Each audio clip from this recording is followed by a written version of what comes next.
Hey guys, this is going to be a video about the ugly encounters that I've had with Russian people.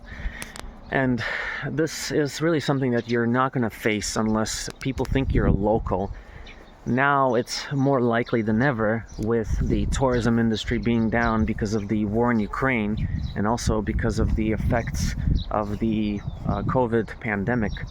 So let me begin by saying that the Russian mentality is not what it appears, and with the Soviet Union, it's basically not dead, and it's been always the case because of the authoritarian government, everything being highly centralized and just concentrated in the hands of a few people.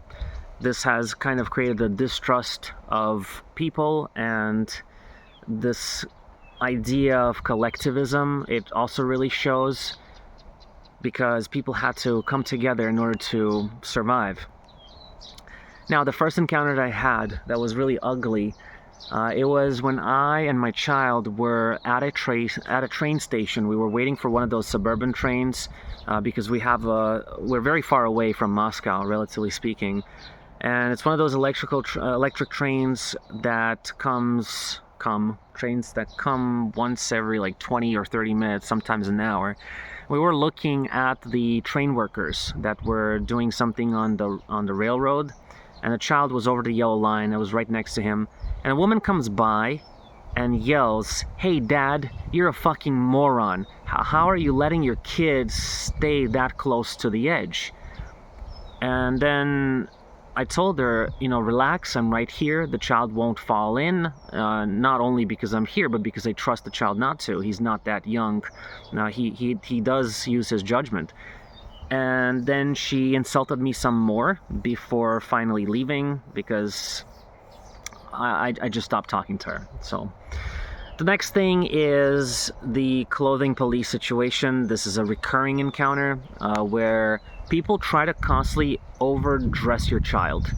They'll either have you do it or they'll put on their own clothes because they think the child is cold. And if the child says the child is not cold, they will ignore that because that's not important. What the child says is not important at all. Weird. But anyway, there was this time, it was 15 Celsius, and the child, I put on my kid two long sleeve shirts. One of them was actually a sweatshirt, and the other one was a wool one. And he didn't wear a coat, and he didn't wear a hat, but that bothered people. And people would constantly, throughout the entire day, remind me that he's cold. But when I asked him whether he's cold, because I always bring extra clothes with me, he said he was not. Yeah. And actually, there was this one other time where the police stopped me. They stopped me and then they interrogated me very angrily because they thought the child was underdressed. Yikes. Okay, the next one is the train station, but it was the terminal bus station where the station was, so they connect together at the same place. And I was talking to somebody because they thought I was a foreigner, which is true. And they asked me where I was from because they never saw me before. And I told them that story, my story about traveling between places, about having difficulties and problems. And some guy that was drinking, that was shit-faced, absolutely shit-faced, in the corner of the waiting area, he overheard this and said, "You got problems over there? How about problems over here? I'll give you some." And that kind of freaked me out because I don't know if he's serious or not, but I'll tell you, people who are drunk, they are aggressive. They can be. I've seen drunk people in parks, literally sleeping in parks, and alcohol bottles or cans being all over the place. It's not obviously not an appropriate place for those things to be there. Anyway, the next one is the child. Well, on the topic of how Russians view children, it's another child situation on a bus where people try to constantly get my kid on their lap, and it's usually women, not men. I mean, okay, I understand you love kids, but you don't need to do that with everybody. And not everybody is from here, but that's not something that they ever think about, I guess. So we were on this bus, and there was a woman. She looked like a drug user or something to me. It was kind of creepy because she was also so thin. And my child was there next to me. We were holding a pole. Our bus ride is only like 12, 15 minutes.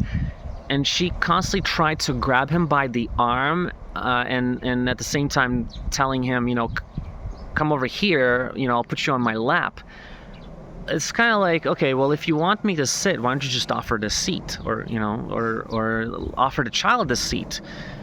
Because she's not that old. So that was a little bit baffling to me. And then it's happened before where we enter a bus and somebody grabs him immediately, but puts him on their lap. But in most cases, it's fine. But it's just like, what if the child doesn't want to? Again, there's no respect for personal space when it comes to kids. Now, the next one is, this really shows you how fucked up some Russian people are with their Soviet mentality. We were in the new houses. So this is a village where I live. This was here first. And then in the Soviet Union, they built these 5-story buildings. They're apartments. And that's called the new houses area. So we were there, and there were some babushkas sitting on a bench like this one here.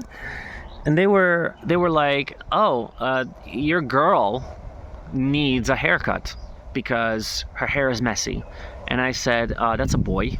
And no, he doesn't need a haircut. And then one of the women said, no, he definitely does. He needs to look like a man. And I thought, well, when I was in 5th grade, I told them this. When I was in 5th grade, I had a classmate who had very long hair all the way to his butt, and I was very jealous because I thought it looked great. Personally, I like long hair, I don't care if it's on a man or a woman. And then they said, yeah, well, he looks too much like a girl, and he needs to show his manly qualities. And I thought, since when is that a representation of manly qualities? So I didn't understand that line of thinking at all. And then they asked me where I'm from and all that, and I said, well, we're foreigners, and we intend to go back to where I'm from. And then the other woman that was next to this, the one that was offering to cut hair, she said, oh, you're from that place where all the long-haired homos are running around. And I thought, not everybody is gay just because they have, long hair, and there are people who have long hair in Moscow.